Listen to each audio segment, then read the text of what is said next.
Ne te vante pas du lendemain, car tu ne sais pas ce qu'un jour peut enfanter.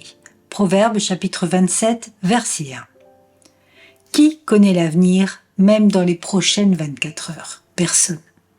S'il y a bien une chose que nous sommes incapables de contrôler, c'est bien l'avenir. Jésus dira d'ailleurs dans Matthieu chapitre 6 verset 34 « Ne vous inquiétez donc pas du lendemain, car le lendemain aura soin de lui-même. À chaque jour suffit sa peine. » Nous sommes limités, mais Dieu, lui, ne l'est pas. La foi nous révèle que Dieu, lui, connaît notre avenir, pour la simple raison que notre avenir dépend de lui. Il est le Créateur qui donne et qui reprend à sa guise.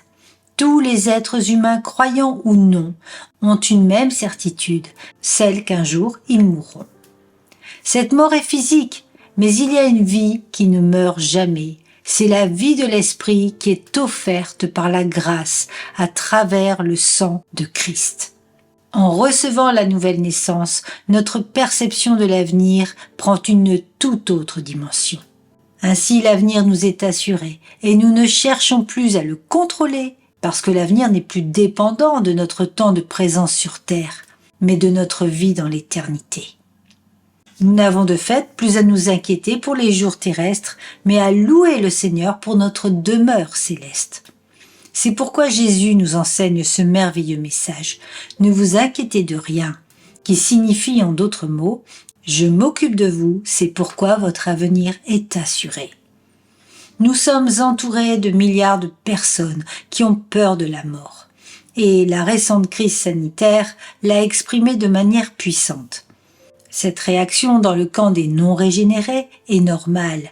Ils n'ont aucun avenir et tirent sur leur microscopique réserve de vie face à l'éternité céleste.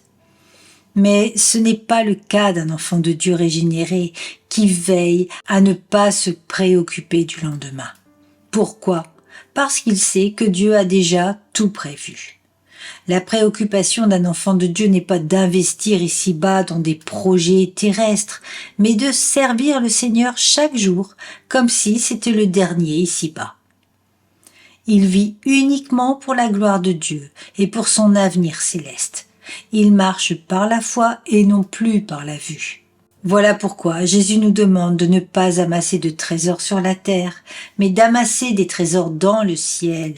Et il terminera en proclamant « Là où est ton trésor, là sera ton cœur ».